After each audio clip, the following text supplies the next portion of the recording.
আল্লাহর সাথে আমাদের কমেন্ট। কমেন্ট মানে কি? মনের অনুভূতি। মনের কি অনুভূতি একটা বাক্য সাজায়া আমরা আল্লাহকে পেতে চাই। মনে করেন আমার চাকরি হচ্ছে না, আমার ব্যবসা বাণিজ্য হচ্ছে না, আমার কিছু নাই, যেদিকে যাই নাই নাই নাই না, ছেলেরও কিছু হয় না, মেয়েরও কিছু হয় না, আমারও কিছু হয় না, যাদের বিয়ে হয় না, যাদের কিছুই হয় না না না, তারা কি করবে? প্রতিদিন বাদ মাগরিব অথবা বাদ এশা অথবা তাহাজ্জুদের নামাজের পরে কিবলামুখী হয়ে আপনার চক্ষুটা বন্ধ করে যুবক শুনে রাখো, এই যে হাত দেখো আমার দিকে লক্ষ্য করে যুবক ভাইরা, 1 2 3 4 5 6 7, এই 7টা একটা আঙ্গুলে কয়টা চিহ্ন আছে? কয়বার গোনা যায়? 7 হিসাব রাখা যায়। 1 2 3 4, 4 7 কত হইছে? জোরে বলেন কত হইছে? 28। বলেন না কথা। 4 7 কত? 28। আমাদের সিলেটি ভাষা 28 29 30 31 32 33। এই আঙ্গুলে 1 2 3 4 5 6 7, এইভাবে যদি আপনি গণেন তাহলে আপনার 33 হয়ে গেল। তিনবার আপনি এইভাবে গুনতে থাকবেন। আউযু বিল্লাহ বিসমিল্লাহ পড়ে সূরা ইখলাস এক হাতটা আপনি হিসাব রাখবেন, আপনার 33 হয়ে যাবে। তিনবারে আপনার 99, আরেকবার ভাড়ায় 100টা।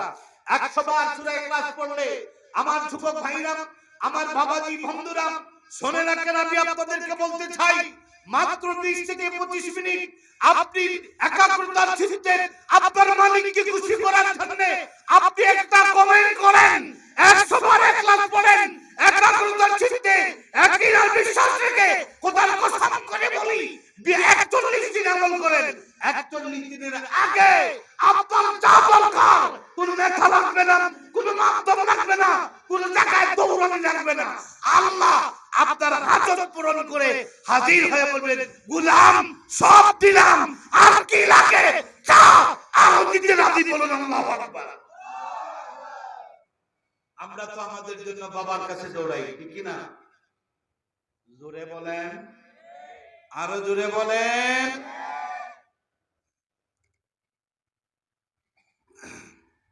আমাদের সিলেটের মানুষ একটু বাবার কাছে কম দৌড়ায়, কিন্তু তাবিজওয়ালা মোল্লার কাছে বেশি যায়, ঠিক না কথা?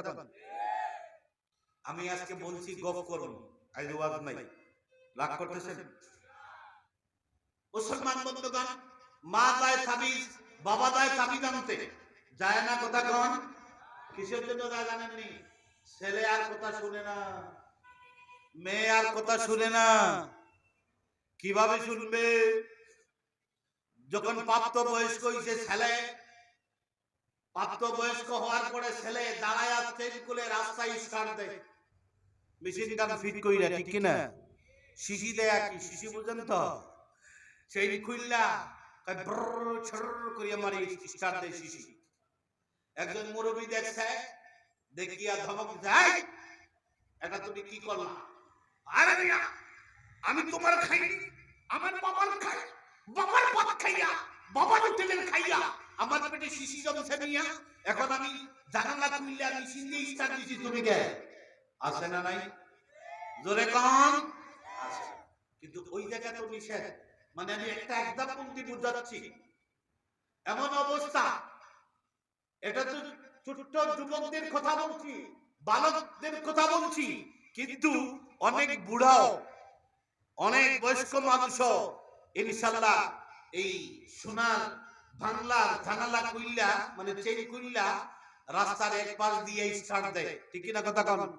শিশি স্টার্ট দেয়। এখন একটা নাচ মনে করেন দাদা স্টার্ট দিছে, সোনার বাংলার দালালা ফাঁক খুইরা কি করতেছে, শিশি স্টার্ট দিচ্ছে করে। এখন এটা নাতি এসে কয় দাদা সরো না, তারে ধুর নাতি আইছে। এখন লুকাইবার কথা কি? জানালা লুকাইবার কথা, ওইটা লুকানা, লুকায় মাথা। আছে না নাই? আমাদের কি এই এক্সাম্পল দ্বারা বোঝাচ্ছি মুসলমান, জীবন ভর আমরা ওয়াজ শুনি, কিন্তু জীবনে আমলে নেই না। আমি আপনাদের কাছে বলতে চাই, আমি আর 15 থেকে 20 মিনিট সময় পাবো। এই 20 মিনিট সময় নিয়ে 20 থেকে আধা ঘন্টাই মনে করেন পাচ্ছি, 7টায় পড়লো তো আধা। এই 15 ভিতরে আমরা আজকে এখানে যারা বসেছি মানুষ যদি আমরা কমও হই, আলহামদুলিল্লাহ আমরা অনেক চলে এসেছি, আমরা এখান থেকে কিছু জিনিস নিয়ে যেতে চাই। আমরা জীবনে আল্লাহকে খুশি করতে হলে, আল্লাহ পাইতে হলে, আল্লাহর কাছাকাছি যাইতে গিয়ে আল্লাহকে মাধ্যম মনে করে, আল্লাহ আমার খালিক, আল্লাহ আমার মালিক, আল্লাহ আমার রব, আমি সেই রবের গোলাম, এই জিনিসটা বোঝানোর জন্য আমি আপনাদেরকে কোরআন কারীমের 19 নম্বর পারা থেকে আমি তিলাওয়াত করেছিলাম সূরা ফুরকানের ওয়া ইবাদুর রহমানিল্লাযী ইয়ামশুনা আলাল আরদি হাওনা ওয়া ইযা খাতাবাহুমুল জাহিলুনা ক্বালু সালামা। আল্লাহকে খুশি করতে হলে কেমনে আমরা খুশি করব? খুশি করতে হলে কয়েকটা মাধ্যম লাগে। কোরআন কারীমে এই আয়াতে, কয়েকটা আয়াতের ভিতরে আবার আল্লাহ পাক বলতেছেন ওয়াল্লাযীনা ইয়াকুলুনা রাব্বানা ইসরিফ আন্না আযাবা জাহান্নাম ইন্না আযাবাহা কানা গরামা। একটা আয়াত ছেড়ে দিয়েছি আমি, ওয়াল্লাযীনা ইয়াকুলুনা লিরাব্বিহিম সুজদান ওয়া কিয়ামা। আমার আল্লাহ পাক এই যে কয়েকটি কথা বলেছেন আমাদেরকে, চারটা সিস্টেম স্তর আমাদেরকে শিখিয়ে দিয়েছেন। এর মধ্যে আমার আল্লাহ পাক বলেন, আমাদেরকে ডেকে বলেন ওয়া ইবাদুর রহমানিল্লাযীনা ইয়ামশুনা আলাল আরদি হাওনা। আমার আল্লাহ বলেন, ও গোলাম, আমি তোমার রহমান, আমি তোমার আল্লাহ, এত দয়ালু, আর আমি দয়াল আল্লাহ। যদি তুমি প্রিয় হতে চাও তাহলে তুমি আমাকে কি করো? আমার ইবাদত বন্দেগী করো। আর আমার ইবাদতকারী বান্দার চারটা বৈশিষ্ট্য হলো, আমার বান্দা এই দুনিয়ার জমিনে যতদিন বেঁচে থাকবে আমার জিকির করবে, নামাজ পড়বে, শুকর আদায় করবে, তার জীবনে কোনোদিন অহংকার করবে না। সুবহানাল্লাহ।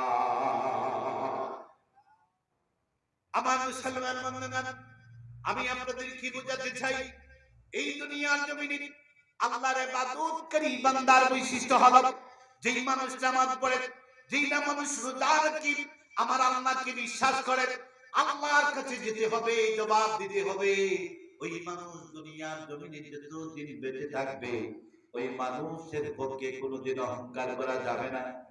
কি করা যাবে না? জোরে কম। আমাদের সমাজে অহংকার আছে না নাই? কম না বেশি? বেশি। কোন গরিব দেখলে তো ইনশাআল্লাহ তাআলা তাড়ায়া দেবে। কিছু মানুষ আছে অসহায়, শ্রমজীবী, যেমন এই যে আমাদের দেশের ড্রেন পরিষ্কার করে না, তাদেরকে কি বলে? মেথর নাকি? আমাদের সিলেটি ভাষা তো, মৌলভীবাজার আর সিলেট আলাদা নেই। কথা কান। আমি কমলগঞ্জের সন্তান, মৌলভীবাজার জেলার কমলগঞ্জের সন্তান। আমি আপনাদেরকে বলতে চাই, মেথর নাকি? এই মানুষগুলো তো আল্লাহর বান্দা না? সে কাজ করতেছে, সে তো আর চুরি করতেছে না। সামান্য একটা এক্সাম্পল দেই, যেমন আমাদের এই সমাজে যারা সুদ খায়, ঘুষ খায়, খায়নি বা?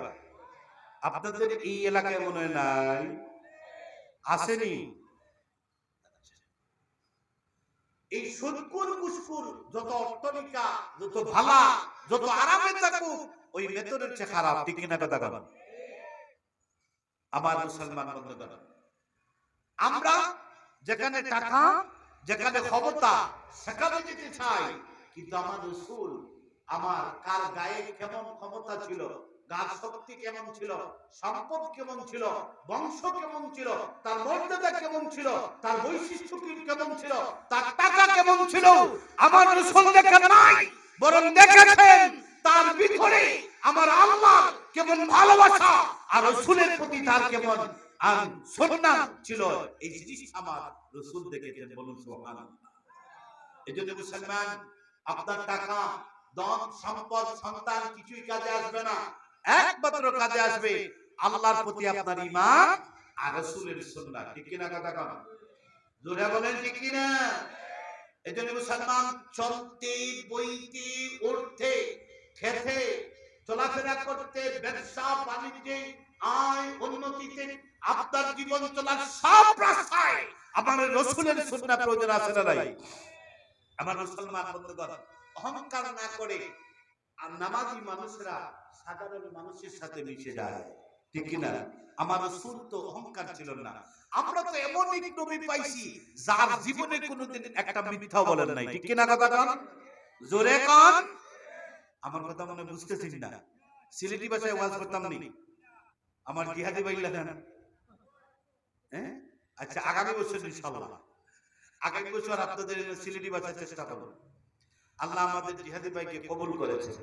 প্রতিদিন কত মানুষ নসিহত শুনে আমাদের এই মসলকের, আমাদের ভাই, অনেক মানুষ চেঞ্জ হচ্ছে। মুসলমান বন্ধুগণ, আমাদের তথা সব মসলকের, আমাদের এই মসলক আলাদা হতে পারে, কিন্তু রাসূল তো এক, ঠিক না? আল্লাহ এক, কোরআনে বিধানে কোনো ভেদাভেদ নাই, সব মুসলমান, ঠিক কিনা? সুবহানাল্লাহ বলুন। আমার মুসলমান বন্ধুগণ, আমরা যেই কথা ছিলাম, আমার রাসূল মানুষের সাথে মিশে যেতেন। টাকা আছে, কার সম্পদ আছে, ওইদিকে দেখতেন আল্লাহর প্রতি কেমন ঈমান আর রাসূলের ভালোবাসা, মহব্বত ছিল, দ্বীনের প্রতি তার কেমন ভালোবাসা ছিল, এই জিনিসটা লক্ষ্য করলেন, লক্ষ্য করলেন। এজন্য আমাদের জীবনে সবচেয়ে বেশি আমরা পছন্দ করব জীবনের চলার পথে ওই মানুষের পরামর্শ নিব, ওই মানুষের সঙ্গে হওয়ার চেষ্টা করব যার মাঝে আমার রাসূলের ভালোবাসা, যার মাঝে আমার রাসূলের আদর্শ, যার মাঝে আল্লাহর প্রেম, আল্লাহর প্রতি ঈমান আছে, তার সাথে আমরা চলবো, ঠিক কিনা? আমরা ফুলতলি সাহেবকে আমরা এতটুকু বিশ্বাস করি যে তিনি আমাদেরকে কি করবেন, ডাইরেক্ট জান্নাতে নিয়ে যাবেন, এটা বিশ্বাস করি আমরা। কথা কোন না? আমরা পীর মানি আমাদের মুর্শিদ বড় সাহেব কিবলা, কিন্তু আমরা এটা মানি না তিনি আমাদেরকে ডাইরেক্ট জান্নাতে দিবে, কিন্তু তিনি আমাদেরকে জান্নাতের রাস্তা শিখিয়ে দিবে, ঠিক কি না? কথা কোন, কথা কোন। আমরা শিখতেছি, ওই জায়গায় গেলে জান্নাতের রাস্তা প্রথম শেখানো হয়েছে এইবার ইসলামে সবে। তিনি বলেছেন আল্লাহর ওয়াস্তে কখনো মা বাবাদেরকে কষ্ট দিও না, ঠিক কি না? কথা কোন। অসহায় মানুষের বনি আদমের পাশে দাঁড়াও, কারণ একজন মানুষ যদি কষ্ট করে খায় আর আমি যদি আনন্দ উচ্ছলে খাই থাকি, তাহলে আমার নামাজ রোজা সব বরবাদ। সুতরাং আল্লাহ পেতে হলে আমি যে খাই দিছি চিন্তা করতে হবে আরেকজন মানুষ খায় কিনা, ঠিক না? কথা কর। যার ঘর নাই তার ঘরের ব্যবস্থা করো, যার খাবার নাই তার খাবারের ব্যবস্থা করো, যার ইনকামের ব্যবস্থা নাই তার ইনকামের ব্যবস্থা করো, ঠিক না? কথা কই। আমরা একটা মুসলমান, এটাই আমাদের ঈমান, এটাই আমাদের ধর্ম, এটাই আমাদের ইসলামের আদর্শ। আমার মুসলমান বন্ধুগণ, আল্লাহর দরবারে শুকর আদায় করি, আমরা এমন এক সিলসিলায় আছি যেখানে কোন প্রকার কোরআন হাদিসের বিপক্ষ কিছু, পরিপন্থী কিছু নাই। ওইখানে গিয়া কোনো বেটাগিরিও নাই, ঠিক না? কথা কন, সব সুদা। কারণ যেখানে যেখানে আল্লাহর মত, আল্লাহর পথের মাধ্যম আছে, সেখানে কোনো ভেদাল থাকতে পারে না, ঠিক না? কোন সাহেবজাদা বলছেন যে আমাদের বাবা, আপনাদের রোহানি বাবা, আমাদের বাবা ফুলতলি সাহেব ইসালে সবে শুধু গরু আর টাকা নিয়ে এইসব বলছেন না। এই জন্য আমার মুসলমান তারা বলেন আগে তোমার মা, তোমার বাবা, তোমার এলাকার মানুষ, তারপরে অন্য কিছু, ঠিক না? কথা কই। আল্লাহ পাক যেন আমাদেরকে এই নসিহতগুলা শোনার আমল করুন। কোন সন্তান যদি মার কথা শুনে, আমরা তো অনেক সন্তান আছি এই জায়গায়, অনেক সন্তান আছি ভার্সিটিতে পড়ছি, আমরা কামেল পাস, কোরআনে হাফেজ, বড় ডিগ্রিওয়ালা মানুষ, মা বাবার সামনে গিয়ে অহংকারের ঠেলায় বলে আম্মা তুমি তো সেই আগর যুগের মানুষ, তুমি কি চিনো? নাউযুবিল্লাহ বলবেন না? আরে ভাই, আমার মা যা ছিলেন আমি কখনোই চিনতে পারবো না। 10 মাস 10 দিন পেটে ধারণ করে কি লাখ কষ্ট পাহাড় পরিমাণ যন্ত্রণা যিনি সহ্য করে দুনিয়ার জমিনে আলোর মুখ দেখার মাধ্যম আমার মা। সুতরাং সন্তান শুনে রাখো, মা যা বুঝবে তুমি কখনোই তা বুঝতে পারো। কথা কন। যেই বাবা মাথার গাম পায়ে ফেলে, যেই বাবা তোমার ভার্সিটির, তোমার স্কুলের ফিস, তোমার দামাম তুমি পায়রা ধরেছ, আগামী দিন আমার এই লাগবে, তোমার মুখের হাসিটা ফুটানোর জন্য যেই বাবা সবকিছু ছেড়ে দিয়া আরামের ঘুম হারাম করে রাত সারা রাত কিভাবে দিবে, কিভাবে দিবে এই চিন্তায় সারা রাত ঘুমায় না, ঘুমকে হারাম করে দিয়ে সকালবেলা ঘুম থেকে উঠে কত মিথ্যা কথা বলে, কত ধর্ণা দিয়ে তুমি সন্তানের সব চাহিদা পূরণ করে তোমার সামনে হাজির হয় তোমার ওই মুখ থেকে একটা সুন্দর হাসি দেখার জন্য। এরকম বাবা আছে না নাই? কিন্তু সন্তান কেমনে তুমি ওই বাবার সামনে বলো, তুমি কি বুঝো বেটা? ওই মার বাবা যদি বুঝতো না, তুমি তো দুনিয়াতে আইতা না, আইলো তো তুমি হালাল থাকতা না, হারাম। কথা কন। আজকে যে অবস্থায় আছেন, মা বাবা যদি বুঝতো না, শুনে রাখেন, সন্তান একমাত্র খারাপ সন্তান। আমি আপনাদেরকে বলতেছি, যাদের দুই নাই দুনিয়া নাই, তারাই মা বাবার সামনে দাঁড়িয়ে হুঙ্কার দিয়ে কথা বলতে পারে যে তুমি কি বুঝো, ঠিক কিনা কথা কন। কারণ এই পৃথিবীর মুখে আমার মুসলমান বন্ধুগণ, আমার আল্লাহ রাব্বুল আলামিনের প্রিয় হাবিব মুহাম্মদ সাল্লাল্লাহু আলাইহি ওয়াসাল্লাম তিনি বলেছেন, এই দুনিয়ার জমিনে যত মানুষ আছে, ইচ্ছা করলে তার সারা জীবনে, যেমন আমরা যারা আছি, যা পাপ করছি ভাই, সব আল্লাহ আমাদের পাপ থেকে মাফ করে দিতে পারেন। শুধু একটা জিনিস, মানুষের হক আর পিতামাতার প্রতি নাফরমানি, এই জিনিসটা আল্লাহ মাফ করে দেন। আপনার আমার নবী মুহাম্মদ সাল্লাল্লাহু আলাইহি ওয়াসাল্লাম বলেছেন, কুল্লু যুনুবি ইয়াগফিরুল্লাহু মিনহা মা শাআ ইল্লা হুকুকাল ওয়ালিদাইনি ফাইন্নাহু ইউআজ্জিলু লিসাহিবিহি ফিল হায়াতি ক্বাবলাল মামাত।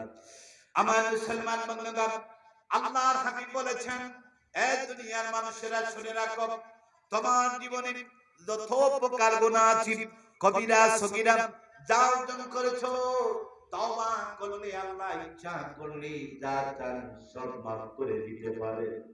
কিন্তু ও আমার উম্মতেরা, জেনে রাখো, মা বাবার সাথে নাফরমানিটা আল্লাহ মাফ করেন না, বরং এই দুনিয়া থেকে বিদায় হওয়ার আগে, কবরে যাওয়ার আগে আমার আল্লাহ তাআলা মা বাবার অবাধ্যতা, নাফরমানির শাস্তি শুরু করে দেন। নাউযুবিল্লাহ। আমি এদিকে যাচ্ছি না, আমার মূল কথা হলো অহংকার করা যাবে না।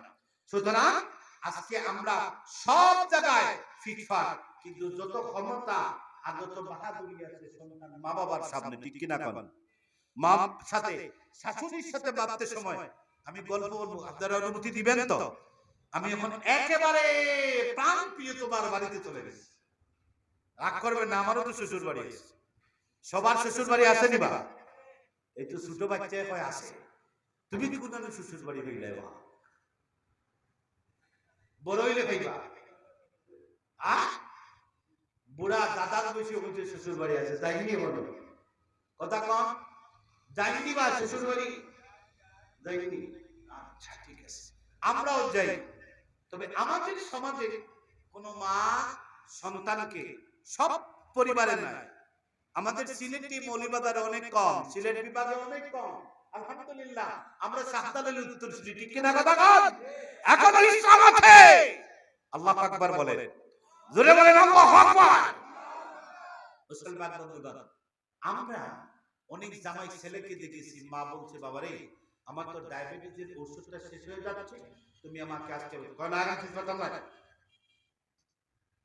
আমি এতে কিন্তু আগে বলে কি এনে দে, কিন্তু আগে বলে প্রথম আর বেটাগিরি দেখা, ঠিক কি না?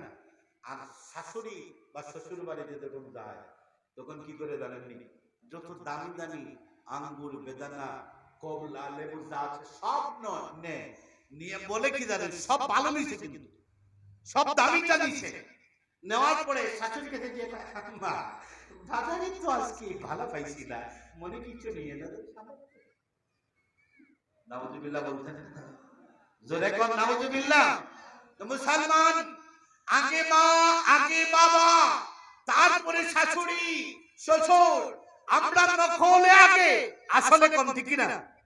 আমরা নকলটাই আগে, কারণ ওই জায়গা তো ভালো, শ্বশুর বাড়ি তো মধুর হানি, কারণ একটার সাথে আরেকটা ফ্রি। জামাই বাবু যদি শালি থাকে, মাশাআল্লাহ, শ্বশুর বাড়ি গেলে বউ কিন্তু নিগাবে থাকবে, সব খেদমত শালি করবে, ঠিক কিনা? জোরে কোন। সব দেখাশোনা শালি করবে, কিন্তু ইসলাম বলতেছে শালি আপনার জন্য কাল সাপ। নাউজুবিল্লাহ বলেন, কাল সাপ না। যখন শালি আপনার সামনে আসবে অফেন খেদমতের জন্য, হারাম হারাম, আপনি যদি বাধা না দেন আপনি মুসলমান না। শালি পর্দার সাথে আপনার পর্দার ভিতরে থাকবে, আপনাকে প্রয়োজনে সালাম দিতে পারে, দুলাভাই কেমন আছেন, আমার জন্য দোয়া করবেন। যদি আপনার প্রয়োজন হয় অবশ্যই দুলাভাইয়ের সাথে প্রয়োজন। শালি কি করবে, শাশুড়ির নিয়া পর্দা কইরা দুলাভাই সামনে আসবে, দুলাভাই নামাজের ফরজ কয়টা, ওয়াজিব কয়টা, সুন্নাত কয়টা, এগুলো শরীয়তের বিষয় আসর বা বিভিন্ন পারিবারিক বিভিন্ন সমাধানের জন্য কথা বলবো। কিন্তু আমাদের তো পারিবারিক মাসলা মাসাইল সমাধান নাই। শালি আগে পায় না ধরে ধোলাভাই রিসুটে যাইতে হইব, ঠিক কি না? কথা কন, কোথায় রিসুটে? রিসুট কাণ্ড চলতেছে না অনলাইনে, কইতাম নি রাগ করবানি। শিলামে ফেসবুকে দেখছো নি ভাই, শিলামে জোড়া জোড়া গেছিল, হ্যাঁ, দর্শে লোকজন অবৈধ জিনা চলতেছে, বিয়া পড়াইয়া দিচ্ছে। আমাদের এই সমাজটা কত যে ভালো সমাজ দেখেন, আজকে সোশ্যাল মিডিয়ায় অনেক প্রগতিশীল মানুষ বাইরেছে, তারা বলতেছে এটা বেআইন। একজন মানুষ বুঝতেই পারে মেচুইন, তারা যুবক যুবতী, তাদের বুঝার বয়স হইছে। আরে ভাই, ওইখানে গিয়ে যে পাপ করতেছে ওটা কি বুঝার বয়স? কোন ঠিক কি না, ওটা কি বুঝার বয়স? হারাম যেখানে হারাম সেখানেই বাধা, ঠিক কি না? কোন আমি আজকে এই আলোচনাটা করব, যেখানে হারাম মনে থাকবে সেখানে বাধা। আজকে প্রগতিশীল যারা বলতেছে তাদের বয়স 18 এর উপরে জোর করে বিয়া দেওয়া ঠিক হইছে না। আমি বলতেছি ভাই, আপনি তো প্রগতিশীল, আপনার জীবনটাই গেছে এইভাবে, আপনি তো আপনারটা বলবেন ওই ঠিক আছে, ঠিক কি না কথা কন? হ্যাঁ, আমার মুসলমান বন্ধুগণ, সুতরাং আমরা যদি আমাদের ছেলে, আমাদের মেয়ে, আমাদের ভাই, আমাদের বোন, আমাদের সমাজকে আমরা যদি কোরআন দিয়ে মোটিভেশন করতে পারি, সাজাতে পারি, তাহলে পাপ হবে কথা না? জোরে বলেন। আল্লাহ যারা বলতেছে না সে পিঠে লাগায় দেবে, জবানটা বন্ধ করে দেন। জোরে কোন ঠিক কি না? সব জায়গায় আমরা বাধা দিতে হবে, সর্বপ্রথমে অন্যায় বাধা দিতে হবে, ঠিক কি না কথা কন? অহংকার করা যাবে না। কেউ যদি অহংকার করে তাকে বাধা দিবেন, ঠিক আছে? শ্বাস করে বলবেন আপনি অহংকার করেছেন, এটা আপনার পক্ষে ঠিক হয় নাই। আমার মুসলমান বন্ধুগণ, এই জন্যই ও শান্তির যুগে বর্তমান সময়ে আমরা যদি আল্লাহকে খুশি করতে চাই, রবের যদি গোলাম হতে চাই, এই জীবনে আমরা খুশি হবে আমার রাসূলের আদর্শ। আমার রাসূল কেমন ছিলেন? তার অহংকার ছিল না। এমন নবী পেয়েছি জীবনে একটা ওয়াক্ত নামাজ কাজা করেন নাই, এমন নবীর আমরা উম্মত। আমার নবী নবী সাল্লাল্লাহু আলাইহি ওয়াসাল্লাম জীবন ভরা একটা বার মিথ্যা কথা বলে নাই, ঠিক কিনা কথা কন? এই জন্যই কাফের বেঈমানেরা আমার রাসূলকে বলতো আলামিন, সত্যবাদী। আমার মুসলমান বন্ধুগণ, আল্লাহর পয়গম্বর আখিরি জামানার নবী, নূরের নবী আমার জনাবি মুহাম্মদুর রাসূলুল্লাহ সাল্লাল্লাহু আলাইহি ওয়াসাল্লাম আজ থেকে ১৫০০ বছর পূর্বে একদিন জোহরের সালাতের পরে মসজিদে নববী থেকে বের হয়ে দেখলেন মদিনার বাজারে একটা কালো আকৃতির মানুষ, হাবশী গোলাম, আওলা কিসা, উস্কো শুষ্ক চুল, দেখতে পাগলের মতো লাগে, গায়ে থেকে দুর্গন্ধ বের হয়। তার দুর্গন্ধের কারণে, তার খারাপ আকৃতির কারণে তার চেহারা ভালো না, দাঁতটা কোদালের মতো এবং পাটা আঁকা বাঁকা, পায়ের আঙ্গুলের লাইনের মতো কাটা কাটা, একদম বিকট আকৃতির কুৎসিত মানুষ। হাবশী গোলাম, যার ঘামের গন্ধে মানুষ যায় না, তিনি তাকায়া দেখেন ওই লোকটা মদিনার বাজারে একটা গাছের কর্নারে, গাছের নিচে বসে কলা পাতা বিছিয়ে সবজি বিক্রি করতেছে। আল্লাহর পয়গম্বর দেখলেন, তাকায়া দেখলেন আসরের সালাতের পরে আল্লাহর পয়গম্বর, আপনার আমার নবী কেমন ছিলেন, তার আদর্শ কেমন ছিল, তার অহংকার ছিল না। তিনি কি করলেন? ওই পাগল ব্যক্তির কাছে আওলা কিসা হাবশি গোলাম, যার গা থেকে দুর্গন্ধ বের হয়, যার গায়ে দুর্গন্ধের কারণে মানুষ তার কাছে যায় না, ওই মানুষটার কাছে গিয়ে সালাম দিয়ে দেখতে পেলেন ওই লোকটা কি করতেছে।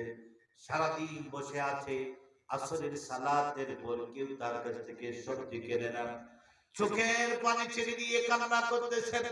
আল্লাহর পয়গম্বর ওই লোকটা কি গিয়ে বলেন, বন্ধু আমার কি হয়েছে?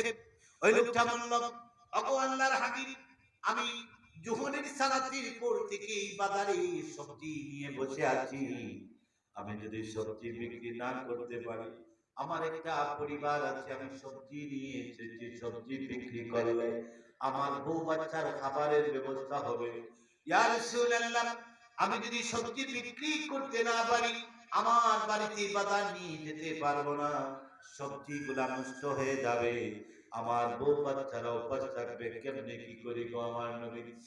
আল্লাহর পয়গম্বর আর দেরি করলেন না, ওই পাগলের মতো হাবশি কুৎসিত কালো গোলাপ যার গায়ে থেকে দুর্গন্ধ বের হয়, আল্লাহর পয়গম্বর আমার নবী মুহাম্মদুর রাসূলুল্লাহ সাল্লাল্লাহু আলাইহি ওয়াসাল্লাম ওই লোকটার পিছন দিকে দুইটা হাত ধরে, পিছন দিকে বগলের দুই হাতের বগলের নিচ দিয়ে এইভাবে হাতটা জড়ায়া ধরে মদিনার বাজারে বলতেছেন, ও মদিনার ক্রেতাগণ, বাজারের ক্রেতাগণ, খেয়ে আছো, কোথায় আছো? আর দেরি করো না, আমার একটা বন্ধু গ্রাম থেকে এসেছে, গ্রামের গরিব বন্ধু শহরে এসেছে সবজি বিক্রি করার জন্য, কে নিবা? আমার বন্ধুর কাছ থেকে সবজি কে নিবা? তাড়াতাড়ি নিয়ে আস। আমার মুসলমান বন্ধুগণ, আল্লাহর পয়গম্বর দু জাহানের বাদশা নূর নবী আমার যখনই বন্ধু পরিচয় দিলেন, ওই হাবশি গোলাম তাকায়া দেখি যেই মানুষগুলা আগে গায়ের দুর্গন্ধের কারণে তার কাছ থেকে সবজি নিত না, ওই লোকটা তাকায়া দেখে কয়েক মিনিটের ভিতরে আগে যারা সবজি নেয় নাই, এখন ডবল দাম দিয়ে সবজি নিয়ে সব সবজি নিয়ে গেছে। বলো সুবহানাল্লাহ। আমার মুসলমান বন্ধুগণ, ওই হাবশি গোলাম এইবার আমার নবীকে দেখে দেখে বলেন, ওগো আল্লাহর পয়গম্বর নবিউল্লাহ নবী, আমি আপনার কাছে জানতে চাই, আমার কোনো পরিচয় নাই, আমি হাবশি গোলাম, আমার গায়ে গামের গন্ধ দুর্গন্ধ বের হয়, যেই দুর্গন্ধের কারণে মানুষ আমাকে দেখতে পারে না, কাছে আসে। আল্লাহর পয়গম্বর আপনি আমার মদিনার বাজারে বন্ধু বলে পরিচয় দিলেন, নবী গো আমার, আমি সত্যি আপনার কাছে জানতে চাই, আমি কি আপনার সত্যিকারের বন্ধু, না আমি গরিব বলে, পাগল মানুষ বলে, অসহায় বলে আমার সবজিগুলা বিক্রি করার জন্য কৌশল করেন? ইয়া রাসূলুল্লাহ, আমি জানতে চাই। আল্লাহর পয়গম্বর আখেরি নবী আমার জনাব মুহাম্মদুর রাসূলুল্লাহ সাল্লাল্লাহু আলাইহি ওয়াসাল্লাম উত্তর দিলেন, ও হাবশি গোলাম যুবক ভাই আমার, চিন্তা নাই, চিন্তা নাই, আমি মুহাম্মদুর রাসূলুল্লাহ সত্যিকারে তোমাকে বন্ধু হিসাবে পরিচয় দিয়েছি, এই দুনিয়ার জমিনে তুমি আমার বন্ধু। বলো সুবহানাল্লাহ, জোরে বল সুবহানাল্লাহ। রাসূল যদি এই প্রকৃতির মানুষকে বন্ধু বলতে পারেন, তাহলে আমাদের সবাই পাঠান, মুঘল, সদরি আর সৈয়দ এগুলা ভেদাভেদ আসেনি ভাই? কথা কন, থাকতে পারে না, সব আমরা আল্লাহর গোলাম।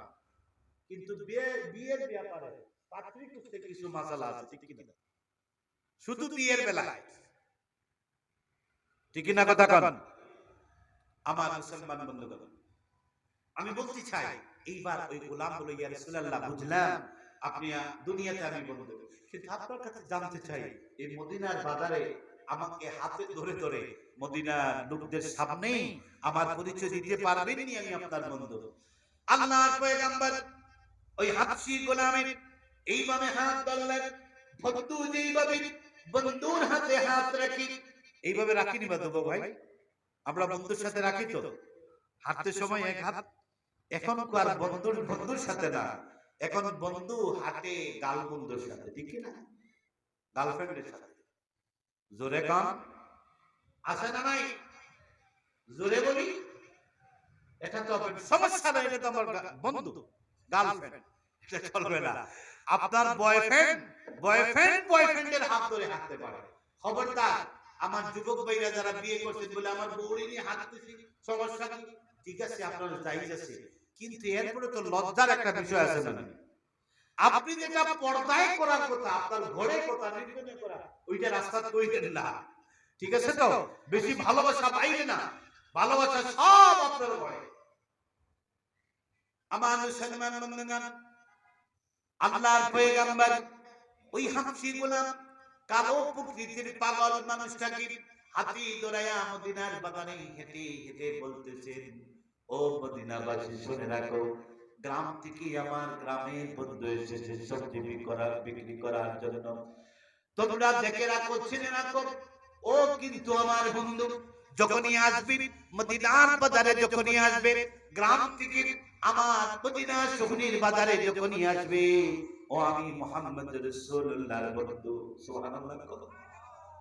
এইবার ওই গোলাম ব্যক্তি তাকায়া দেখি যেই মানুষগুলা আগে তার ধারে কাছে যায় নাই, এইবার মদিনার বাজারে মদিনাবাসীরা ওই লোকটা কালো প্রকৃতির মানুষ হাবশী গোলামে মানুষরা দৌড়াদৌড়ি করে ওই কালো যুবকটা পাগল আকৃতির মানুষটা, কেউ হাতে চুমুকায়, কেউ কপালে চুমুকায়, কেউ জড়ায়া ধরে বলতেছে, যুবক রে, তোমার ভাগ্য এত ভালো, তোমার বন্ধু হচ্ছেন আল্লাহর নবী মুহাম্মদ রাসূলুল্লাহ।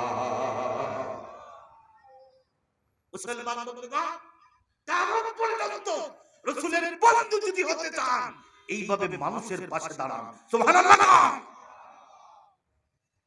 আমরা বিশ্বাস করতে পারি বুকে হাত দিয়ে, আমার দেখা, আমার কথাই করা, আমার গণনায় এই বৃহত্তর বাংলাদেশের মধ্যে এক নম্বর যদি আশিকে রাসূল, রাসূলের বন্ধু যদি কেউ থাকে, আছেন আল্লামা ফুলতলি সাহেব কিবলা, বর্তমানে বড় সাহেবজাদা, বড় সাহেব কিবলা। ঠিক কি লাগাবে না? যেখানে আগুন লেগেছে আল্লাহর বান্দা হাদি। সুবহানাল্লাহ।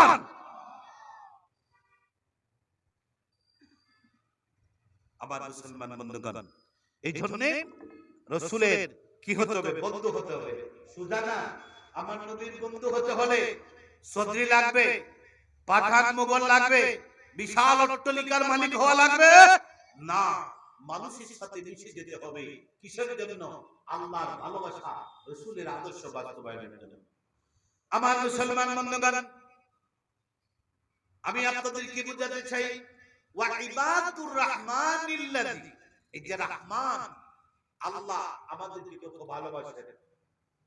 বিপদে আপদে যখন গোলাম আল্লাহমুখী হয়, কি হয়? কথা কন, জোরে কথা কন। আল্লাহমুখী হয়।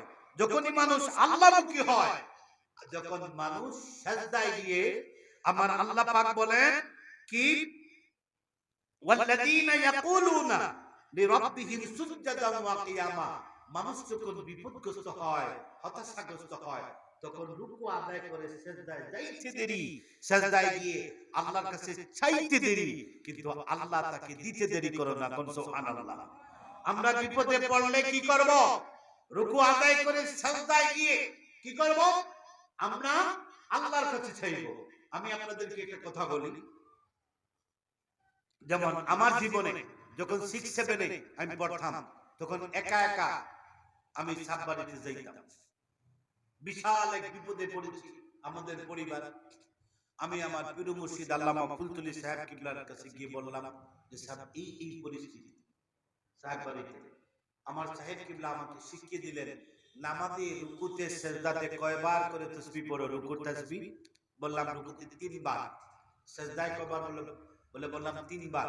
এখন থেকে কি করো? 3 এর জায়গা তার 2 যুগ কইরা 5 বার করে বাড়াও আর আল্লাহর কাছে চাও। আমি দেখেছি আমার পীর মুর্শিদ শিখিয়ে দিয়েছেন আল্লাহর সাহায্য পাওয়ার মাধ্যম। আমরা সবাই মিলে, আমার বাবা মা, আমরা সকলে মিলে চেষ্টা করেছি। আল্লাহ পাক কোন স্থানে ছিলাম আর এখন কোথায় নিয়ে এসেছেন, শুকর আদায় করে শেষ করতে পারবো না। করুন আল্লাহু আকবার। আমার মুসলমান বন্ধুগণ, এই আমলটা দরকার আছে না নাই? জোরে কোন আছে না নাই?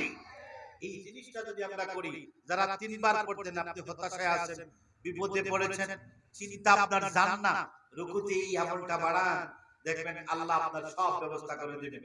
বিশ্বাস আছে তো? আমার মুসলমান বন্ধুগণ, আল্লাহ আমাদেরকে কেমনে সাহায্য করেন, আল্লাহ আমাদেরকে কত বেশি ভালোবাসেন।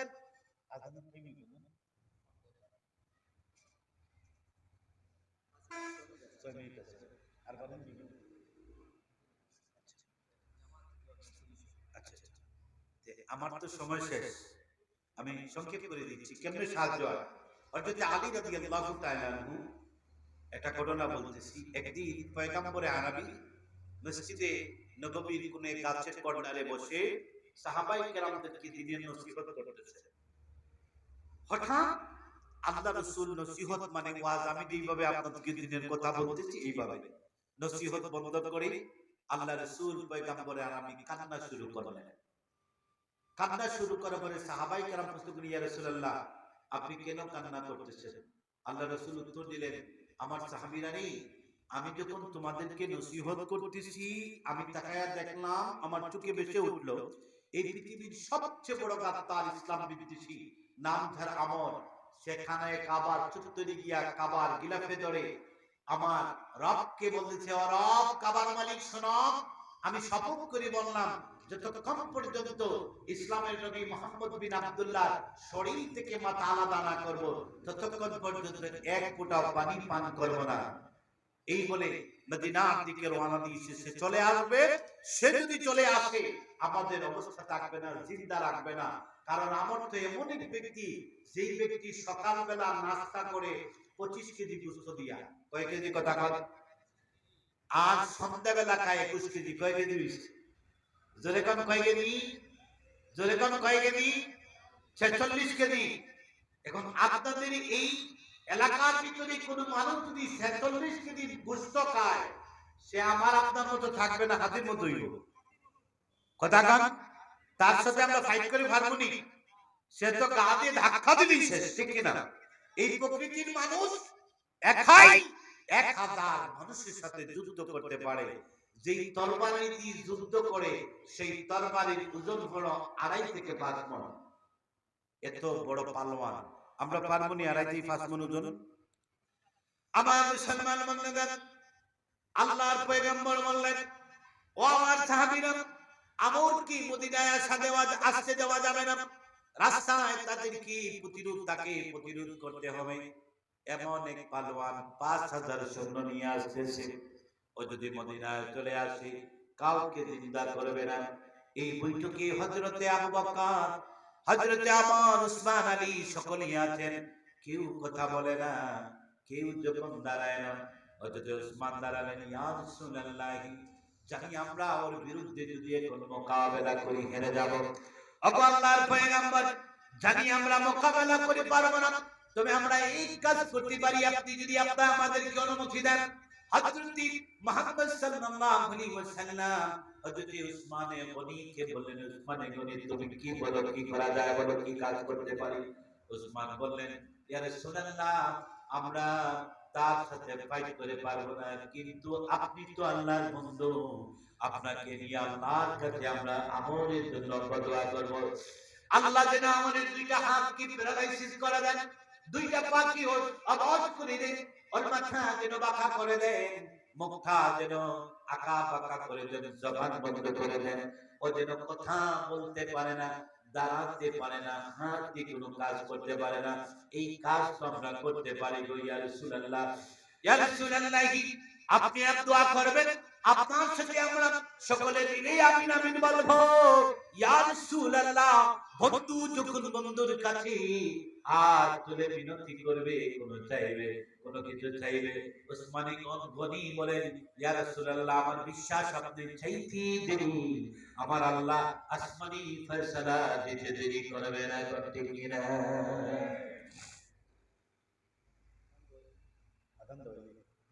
এখন আযান হবে, আর আযানের পরে আমি আলোচনা 10 মিনিটে শেষ করব। এরপরে আপনারা 7টা কতটা জানেন না, আমার জিহাদ সাহেবের সময় নষ্ট হইবে, 5 মিনিটে আযান পরে 5 মিনিটে শেষ করে দিব। রাগ করবেন না আপনারা, এই কথা বলে শেষ করব। আগামীতে যদি সুযোগ হয় এই আলোচনা করব ইনশাআল্লাহ। আযানটা দিন। কেউ উঠবেন না, আমি চা খাইতেছি আর আপনারা আজানের জবাব দেন।